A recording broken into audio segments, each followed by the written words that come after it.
नमस्ते। NASA x प्रयोग गर्दा आफ्नो इमेल आइडी वा फोन नम्बर नासाको सिस्टममा अपडेट गर्नुपर्ने अवस्था आउन सक्छ। यस्तो अवस्थामा x.nasasecurities.com.np खोल्दा देखिने लगइन पेजको तल रहेको अपडेट रिक्वेस्ट बटनमा क्लिक गर्नुहोस्। अपडेट रिक्वेस्टमा क्लिक गरिसकेपछि तपाईले आफ्नो क्लाइन्ट कोड राखी प्रोसिड टु ओटिपी भेरिफिकेसनमा क्लिक गर्नुहोस्। यदि तपाईले मोबाइल नम्बर अपडेट गर्न चाहनुहुन्छ भने यहाँ सर्ट फर्ममा सो गरिरहेको तपाईको जीमेल नजिकको चेकबक्समा क्लिक गर्नुहोस्। तपाईले आफ्नो रेजिस्टर्ड वा एक्जिस्टिङ इमेल आइडी इन्टर गर्नुपर्ने हुन्छ र साथै न्यू फोन नम्बर इन्टर गरी सेन्ड ओटिपीमा क्लिक गर्नुहोस्। त्यसपछि सिस्टमले इमेलमा ओटिपी पठाउँछ। यो ओटिपी भेरिफाई गरेपछि मात्र मोबाइल नम्बर अपडेट हुन्छ।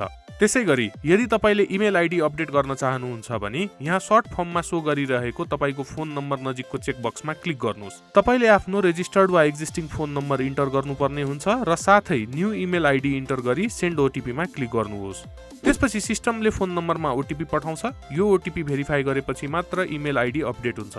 अपडेट कम्प्लिट भएपछि तपाईले अपडेटेड इमेलबाट लगइन गर्न सक्नुहुन्छ र कुनै म्यानुअल इन्टरभेन्सन वा एप्रुभल कुर्नु पर्दैन।